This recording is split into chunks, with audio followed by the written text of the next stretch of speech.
Thanks for coming on the show, Chewy. Really appreciate it. Absolutely. Happy to be here, bro. You have a lot of experience competing, coaching as well. A lot of people will be asking you for advice on different things throughout the years. I was wondering what are some of the most common things that people want a bit of advice on, and as well how that changes the more experience they get. Well, I mean, I get questions that people would get, normally. Like obviously people are struggling, especially if you're a white belt, then you're going to struggle with, escaping or getting smashed or whatever. Blue belts typically start to give me questions related to, okay, I can play jiu-jitsu now. What should I focus on? Because there's so much to do.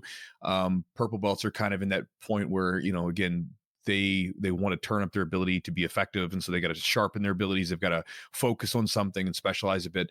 And then like brown and black belts, a lot of times in person, like I can give them like technical corrections, and I mean some of them like watch my technique videos, but a lot of times it's more questions related to just like stuff. And I think that's one of the things that I've gotten a lot of questions about is like personal stuff, like stuff that like you would talk to someone in person that like is like a friend or like a big brother or something like that, that you might ask a question about, like a lot of the unwritten rules and things like that. And even like the relationship dynamics that are at gyms. I get a lot of questions from all belt levels for that.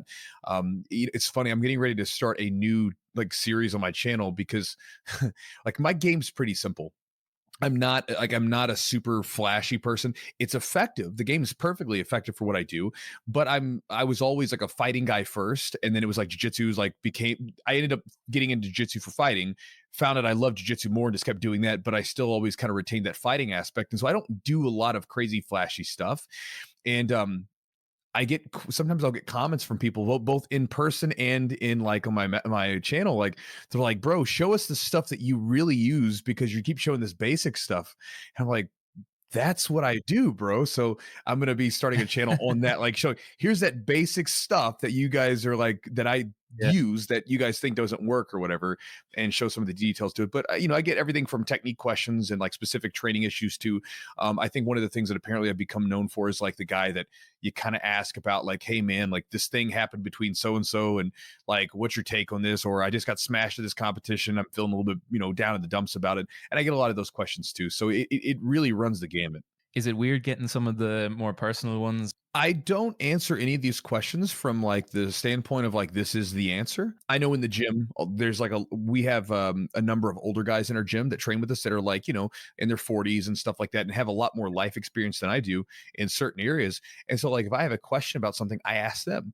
Now I don't take that person's advice and say that's exactly what I'm going to do. Sometimes it is, but it helps give me another perspective from another vantage point that says, that's interesting. Let me think about that, and then combine it with my own thoughts and ideas and subjective experience to sort of create a pathway for myself to follow. And so that's really what it is. It's basically like, look, here's a different perspective on the problem that you're having.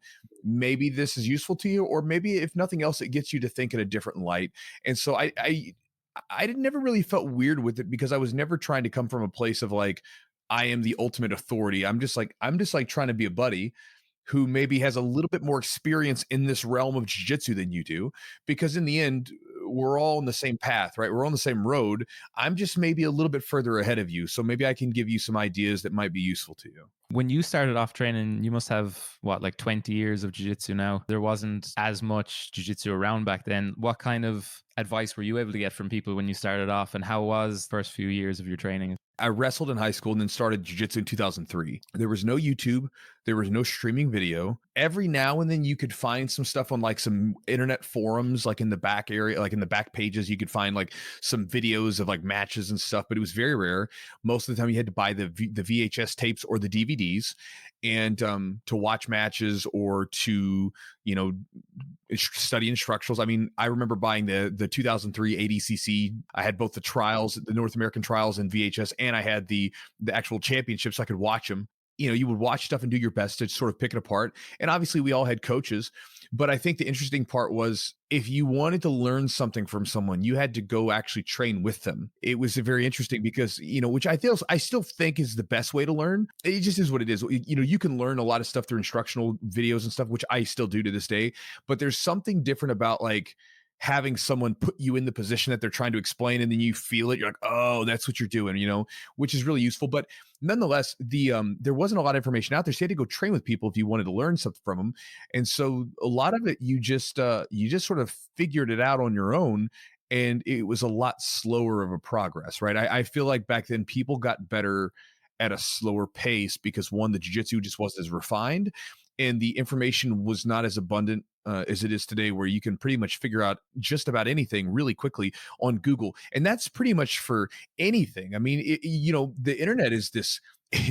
On your phone right now, you have the accumulation of like thousands of years of human like knowledge and science and math and everything else all at your fingertips. Whatever subject you want to learn, it's right there. All you got to do is put in a little work, and you can learn it. And so it's fantastic. But yeah, we didn't really have a lot of resources back then, so we had to just kind of figure it out on our own or learn from our coaches or whatever. Do you feel sometimes that people have almost too much jiu-jitsu now? Because I know myself, I actually learn more when I'm a bit more invested in it, like when I have to pay a lot of money for it or travel, or, like if I have all these instructional videos that I can just look up anytime, I end up almost not learning them the same way as I would if I kind of had more investment into it. Yeah, I think if you're invested into something, you're naturally going to put forth more effort into it.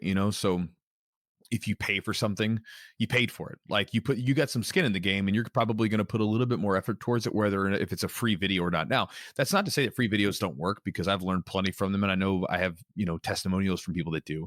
I think the big thing is putting yourself on like a diet, so to speak. So a lot of times the issue comes with information is that too much of it can be overwhelming. And for information with jujitsu to be effective, you have to digest that, and you have to mentally and physically in your body, you've got to break that stuff down to make it usable, because your body has to develop the physical intuition for that technique. You have to develop the mental representations for that technique to be effective long term, and that takes time. And so, the thing that I tell people is, whether it's like an instructional you paid for, whether it's a free one, the best thing that I could give you is, once you find something, you're like, ooh, I like this. And we've all felt that. We've all felt that before. We come across a technique that like we just kind of like it, or we want to be good at it, or even it just feels good. Stop everything you're doing. Stop watching anything else. Just stick with that for a while. Just focus on that one thing and like execute that just 100%, because just like anything else, the one well executed idea is worth 1,000 just ones that sat on the shelf. For instance, when I was teaching myself how to do business, so to speak, because I jumped into teaching a gym full time, and I was like, yeah, this is going to be great. And you quickly realize that there's a lot more to running a gym than just simply showing up and teaching classes. Well, when I'm going through that process, I remember like there's so much coming in. At one point I was overwhelmed with information, and so I just stopped, and every time I would come to something I hadn't done or I needed to do, I would stop reading my book, stop watching my courses that I had bought, and I would just do that thing until it was done, and then I would move on to the next thing. Who was the first well-known black belt or someone that had a big influence on your career that you met? Because I'd say there wasn't too many of them floating around Kentucky back 20 years ago. My first coach was a guy named Mike, and Mike, he had a big influence on my game, especially early on. And then I had my coaches, Colin and Kyle. By the way, Mike was a purple belt when I first started. I changed to a different gym, and when I changed to that gym, I had 2 black belt coaches. As far as like a black belt that wasn't like my direct coach, someone that probably had a really big impact on my game early on. Well, it's not even really early on. There's a couple. One of them was Andre Gaval. That was in 2010. He had a drilling book. I've got that sucker, and it's like all tore up and earmarked and stuff. And I put that book I used every single thing that I could out of that book. And because I was watching his matches around 2008, and he was coming onto the scene. And this was when he was a little bit smaller.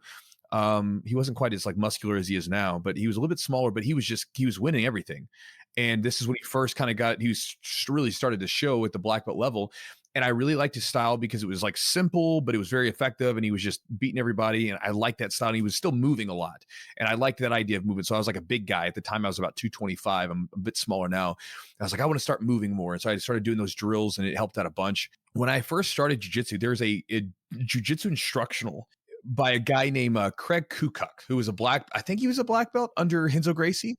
And I mean, nobody probably has heard of the guy, whatever. But I remember that disc set was really good. There was a lot of good techniques in there.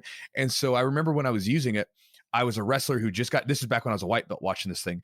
I was a white belt in jiu-jitsu, but I wrestled in high school. So I always got to side control when I was rolling. And so I basically put in the side control disc, and I just went and found a couple moves. I was like, cool, because it makes sense, right? Like I'm a white belt who, gets to side control. Why am I going to look at other positions? This is where I get to. Let's build this up. And I ended up taking a bunch of techniques off that disc and testing them out with my buddy at my home. And I remember going to my gym, and my coach would look at me, and it was a technique he hadn't shown me. He'd be like, "Where did you get that technique? You've been watching those DVDs, haven't you?" And so there was a few guys from afar that I learned from.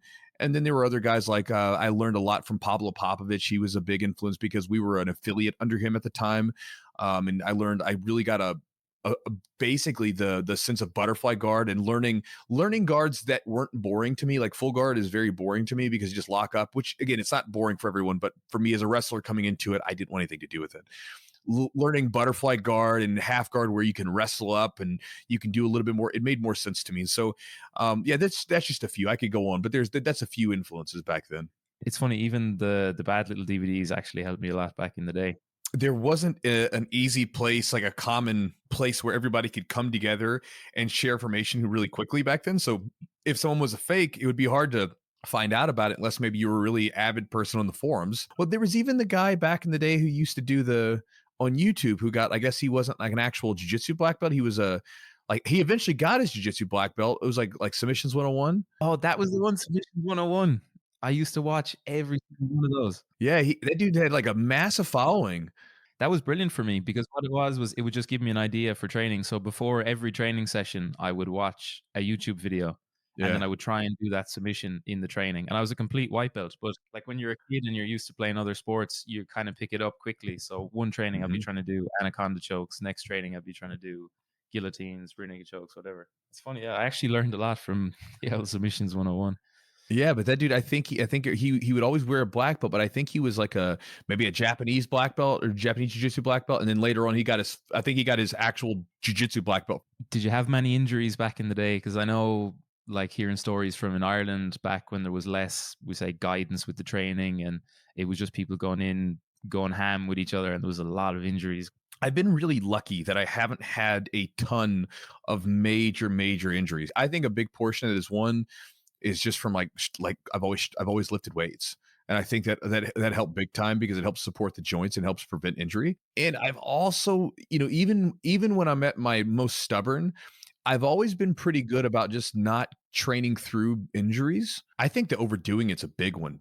This is just from years of talking to people. One of the most common things that I've heard from friends and even my own injuries is that, oh man, like I was on my second training session that day, been training for like 1 week straight with no rest or whatever. And then last round and I tore this, right? Or whatever. Like hell, one of my buddies, man, he like last year he tore a lat. Like I've never heard of someone tearing their lat. And he said that, and this doctor that he went to said that the only lat tears that he's ever seen were from jiu-jitsu guys. And I was talking to him, I was like, man, what do you think happened? And he said literally it was his third training session that day, and he would just been pushing himself big time for a tournament. And I think that in some ways the jiu-jitsu training is still kind of, it's still kind of in caveman land, right? Like, we don't beat ourselves up as much as we used to. Like we're back when I first started, it was just like, your first day, you're going hard, you're training hard.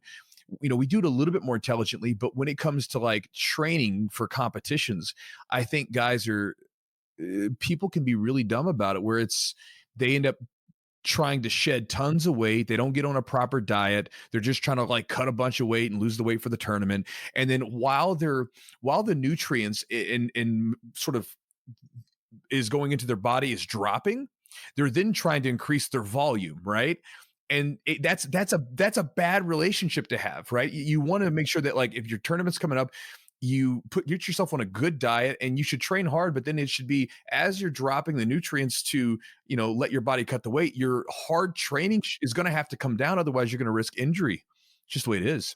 And how did you get into coaching then? Were you training long before it, or how did the opportunity come up? I got into coaching my first time coaching, like many people. I was a blue and purple belt, and occasionally I'd have to help out my coach. Hey man, I help these guys out or whatever. And back when I was a blue belt, I was like, a blue belt was kind of a big deal in the area. I started teaching occasionally then, and then I started teaching when I was a purple belt on a regular basis at my old gym. I was listening to an old it was an old podcast called Fightworks Podcast, and I want to say it was Lovato who said that teaching really makes your jujitsu better. Maybe I could be not remembering that correctly, but I remember him saying that, or someone saying that teaching jujitsu makes your jujitsu better. So I was like, okay. So I asked my coach. I said, "Hey man, can I start teaching a class once a week? I don't care about getting paid. I just want to do it because I want to make my jujitsu better. And I would like to teach some of the stuff that I have, but mainly I wanted to like improve my jujitsu by teaching." And also it's a lot different. It's a lot different taking a move that and then breaking it down and understanding why it works and then basically giving it to people in a simple enough form so that they can understand it. And so I started then as a purple belt in a regular basis. And then after when I was a brown belt, my coaches essentially left the gym. One of them moved to Brazil and the other moved to Mexico with his wife. And I became the full-time coach as a brown belt, not by choice, mind you. It was just like I was already coaching all the time because I liked it. I was always in the gym. I was training like 6, 7 days a week. And if I wasn't training hard, I was just there. I just liked being in the gym. And so it was just, I was the one to pass the torch down to. And I started teaching back I became the full-time coach back around late 2009. And that was only after about 6.5 years or so. And how's your coaching style changed since you got the reins in 2009? Oh God, man! I don't know. It's probably changed in so many ways that I cannot even fathom the difference between them. One is that I don't train hard all the time like I used to. Like I used to just come in, we just beat the crap out of each other because I'm like, that's how you get good, right? One thing that we place a big importance on now, we do a lot more deliberate training and like situational sparring because what happens most of the time is if you just do a full roll, people just go back to doing whatever it is that they normally do. And so I want to make sure that they actually use the position. So that was a big one. And obviously, I know you know this, but for people listening, maybe they're newer, you get really good at these positions. And then your job when you roll with someone, you're not thinking how to hit moves, this, that, whatever. You're like, I just have to get them to this position because once I get them to this position, this is my world. And I'm just going to eat them apart because I just know the position better that they're going to, And so this is why you look at grapplers, and this is not just jujitsu, this is other grappling sports. You look at any grappling sport, and typically you'll find that the highest level people have a position, a technique, or something associated with them. They become known for this, right? Like in judo, so and so they become synonymous with the uchimata. Hadra Gracie becomes synonymous with the cross collar choke, and it's not by accident.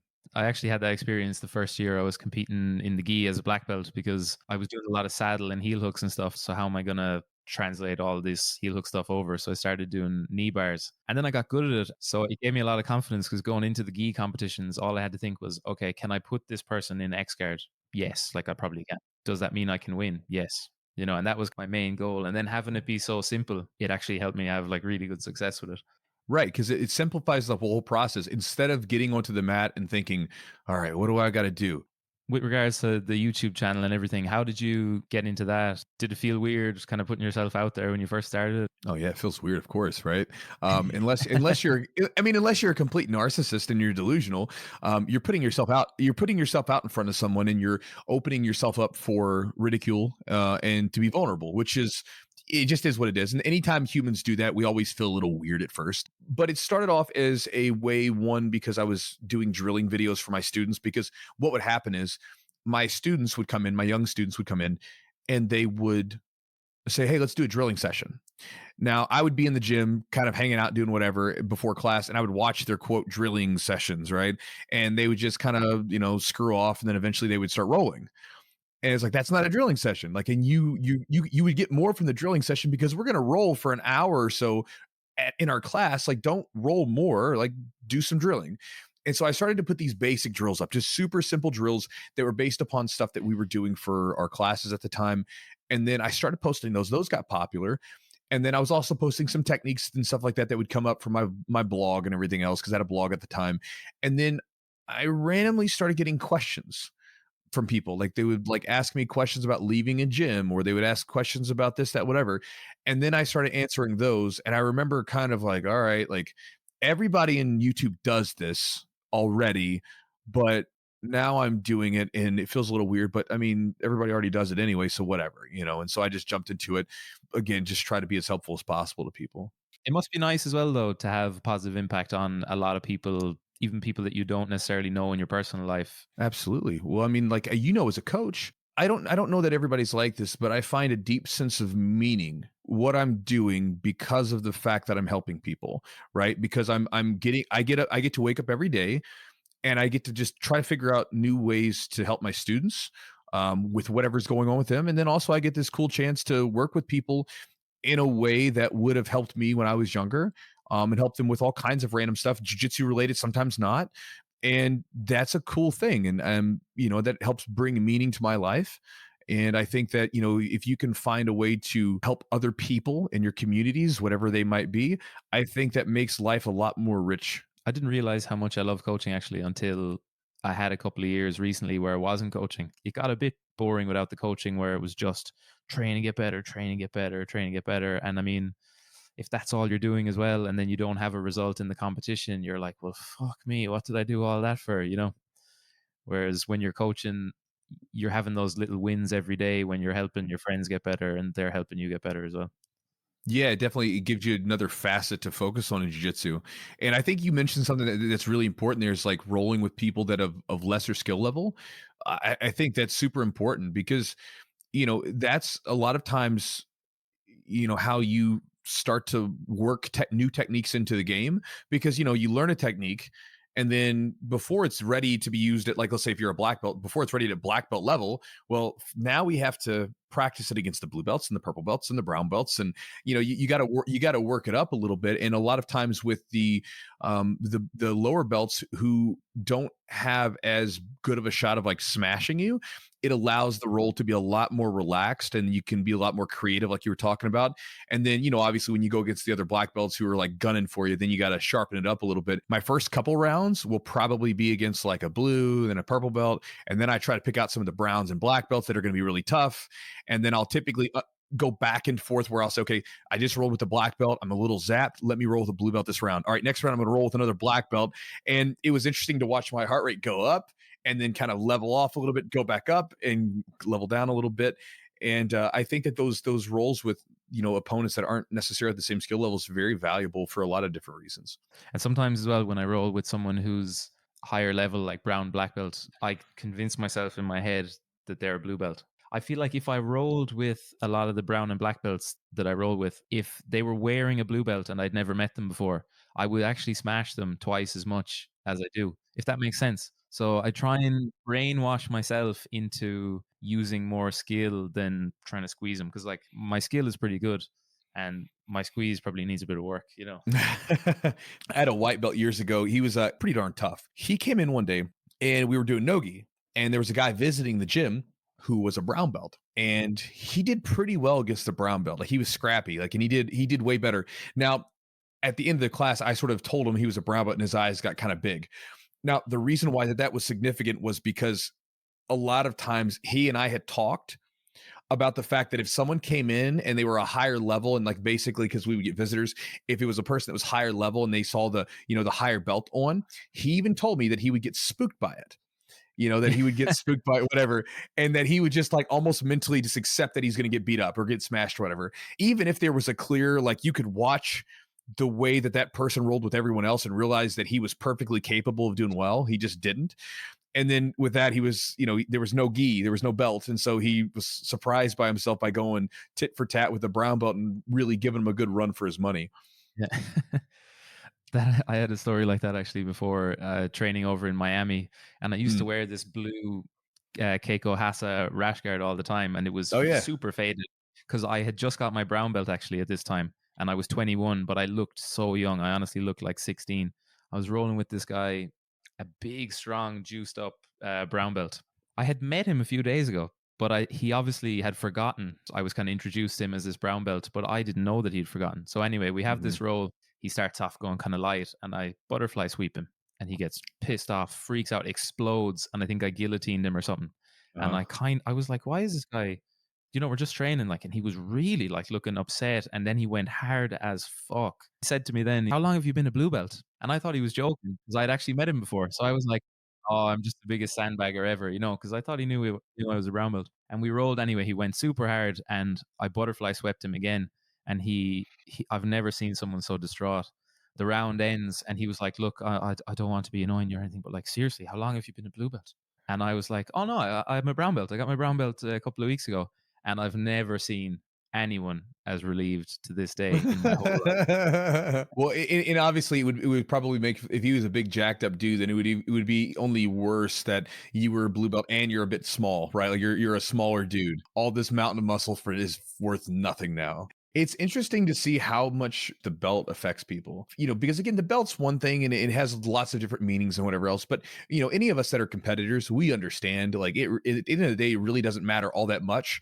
I mean, hell, you look at the ADCC trials, there were like lots of purple belts and blue. I mean, the J Rod, who's a blue belt at the time, he got his purple belt this weekend. He freaking won the damn thing, and submitted several black belts on his way to get there. When you're competing, actually, how do you balance the competing, coaching, and then obviously all the, we say, business and personal relationships and everything? Yeah, so the idea of balance, I struggle with that because I was always trying to be balanced, and I think the idea of balance is it's arbitrary. It's not real. Like we try to arbitrarily set yeah, we try to arbitrarily set an idea of balance to things as if there's somehow supposed to be this harmonious balance in our lives when the reality is depending on what we're doing, we have to unbalance ourselves, right? So, for instance, if a competition's coming up, a lot of the business stuff that I do basically goes down to the bare minimum that I have to do, right? Which isn't that much because I've got enough systems in place that for a time, not forever, but for a time, I can kind of ease up off that a little bit. And then I have to put more to my training and less to everything else. And that just for a number of weeks. And I have to become unbalanced towards that. When a big business project, this is one of the reasons why I typically don't do competitions a bunch in the beginning of the year, because I'm doing a lot of different business stuff so that I can get it lined out and in place so that the second half of the year I can compete more and have more fun because now I've done what I've needed to do. And then with like relationships and stuff, it's the same thing. Like when my fiance and I we got our house and our little farm here in Kentucky, we were like, okay, well, there's going to be a time where I've got to unbalance myself. I'm going to go there, right? What wasn't my diet slacked off, my training slacked because I was doing this thing. And so I think that balance would say that it's contributing. If you say you have balance, it means that it's contributing to something. But balance has to be in alignment with your goals. And so I think that really you're never going to be balanced. You just think about, well, what is it that I want to accomplish right now and let myself move towards that. And then once I have something else, let it move towards that. And just constantly, basically, you're just kind of undulating between those different things, depending on the time. That's actually a more realistic and nice way of thinking about it. Because I guess if you're always trying to balance it out, you'll never put as much energy maybe in one area that you need at that given moment. Well, right, because if you're competing, you got to go compete. You got to train hard. You got to put in your work. And then if for some reason, if something's going on in your relationship with your family or your wife, whatever, you've got to go all in on that. You can't, like when my mother, she got sick. This is back when I was in like 2011. She got sick with cancer and she ended up passing away. Like when that was all that stuff was going on, everything else was very minimal. I was focused on that because that's what I needed to focus on. If I told my dying mother that, like, hey, sorry, mom, I've got to be more balanced. I only have 2 hours to spend with you, like it would be ridiculous. So I think that, a lot of times we try to find this balance and it creates a lot of anxiety because we feel like that we're not supposed, like, because we've been told through conditioning that, oh, we're not supposed to work so hard all the time, or we're not supposed to do this all the time. What are your goals right now? What are you trying to accomplish in your life and go towards that? The only thing that I could say that if you have trouble maybe keeping certain things in your life throughout the whole process is to make sure they're scheduled. So like for instance, and it sounds ridiculous, but my fiance and I we have time together each week that's basically essentially scheduled. We don't necessarily have it scheduled, but basically we know that on Sundays and Fridays and Saturdays, like that's our time. Like Friday night, we're going to go have dinner or something. Saturday, we're going to be hanging out with each other. Sunday, we're going to be hanging out with each other. And then during the week, I'm grinding and doing all the stuff. And we see each other in the morning and the night, a little bit through the day. But, it is what it is. With the business stuff and all the social media and the podcasts and YouTube and everything, do you enjoy it a lot? Like, how does it compare to training jiu-jitsu? And I was wondering as well, do you have any ideas or advice for someone who wants to be, let's say, a full-time jiu-jitsu competitor, but just in case you're not the number one ranked in the world, how you could make a living out of it? Well, the business stuff does not compare to jiu-jitsu. Jiu-jitsu's fun. Jiu-jitsu is so much fun. I enjoy the business stuff. I do. I think it's fun. It's a new thing, but like at the end of the day, training and rolling and teaching, that's like the dessert. Like it's the dessert for my day. It's the most fun stuff. Everything else takes a lot more work and have to be a lot more disciplined towards.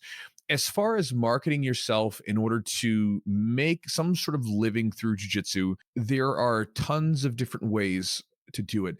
Now, the thing that you have to think about is if someone is going to pay you for something, right? Because obviously, if you're trying to be a full time jiu-jitsu person, then at some point someone's going to have to give you money for something, whether that be for your teaching, for your techniques, whatever it is, right? If you get sponsored because you're a competitor, well, then they're giving you money because they think you're a good competitor and you can rep their brand. If someone's paying you for lessons, then they think, well, you're a pretty good coach and I can learn from you. One thing to keep in mind is that I think you should start with first making sure you fill your like sort of cup of experience up as much as possible. I understand the drive to want to do something now, right? I get it. Like when you look at it, it looks like so much fun. God, I want to do that now. The problem is that if you do it too early, I feel like doing jiu-jitsu full time, like as a coach or something too early, you're not really in it for them. You're in it for yourself. And the reality is that when you're teaching people, they don't care about you. They care about themselves. And if you take care of them, they'll care about you, but only afterwards. And so people are coming in with dreams, goals, aspirations. They're trying to do something themselves. And you would like to fill yourself up with as many experiences as possible. So when they come in, you can give them something that could be useful to them. And so I think that one, you should delay it as long as you can. And then once you're ready, then you go out and you say, okay, I'm going to try to make something. Now, as a competitor, you don't have to be the biggest, baddest competitor to make a living doing this stuff. I'm not. I'm not one of the biggest, baddest competitors, right? But I would probably, I don't know, but I would probably suspect that I make a better living than most in the sport that we do because I know how to run a business and stuff. But there's other ways to do it. And also, a lot of times now with young people, the only way that a lot of people decide to try to like market themselves is to talk trash, right? They all like want to talk trash and they want to act very arrogant. And that's one way to do it. That's one persona to put out, but there are a myriad of different personas that you could potentially use. And by persona, all I really mean is an exaggerated version of yourself because all of us we wear a different mask for different situations, right? The way that you are with me in this podcast is probably very different from the way you might be with your family or your spouse or whomever, right? We wear different masks. And so if you're going to present yourself into the world, you'll have to do it with a character. I mean, if you look at the highest earners of any particular sport or industry, they're not just in the business of being in the business that they're in.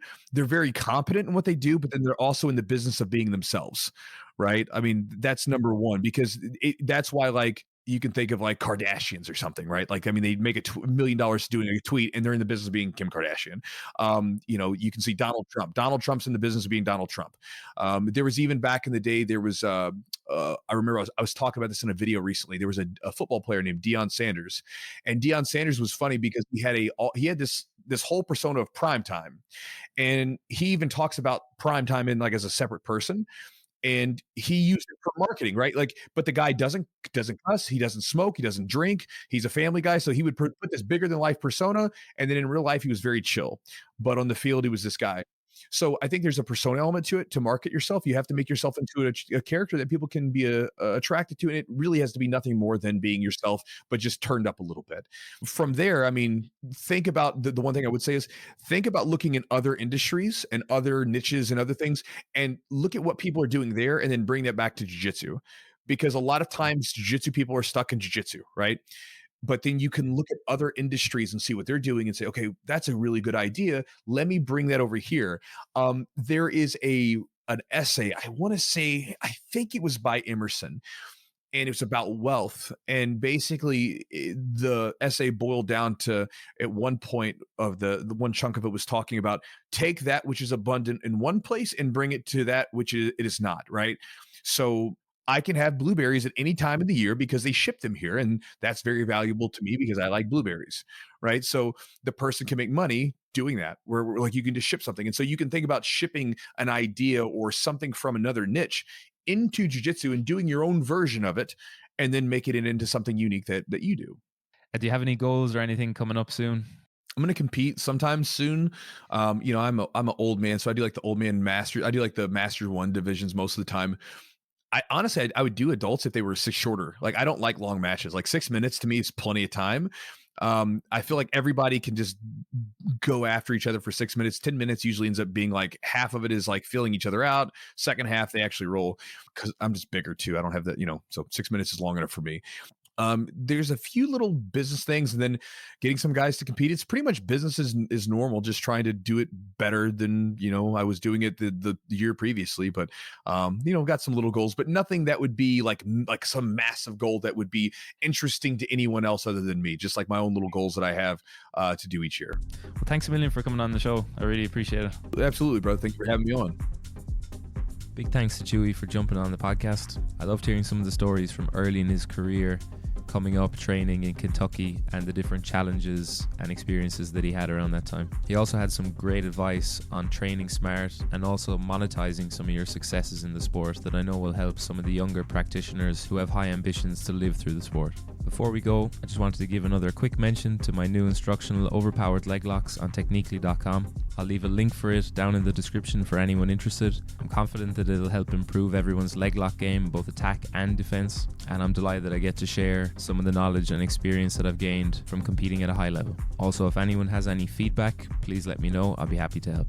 As usual, if you enjoyed the podcast, don't forget to share it with your friends and also subscribe to avoid missing any future episodes. The next few weeks is going to be big for the podcast. We're going to have some of the biggest guests we've seen on so far, including some former UFC champions, UFC fighters, and some of the biggest up-and-comers in the sport as well. So stay tuned, but until the next one, Slán agus beannacht.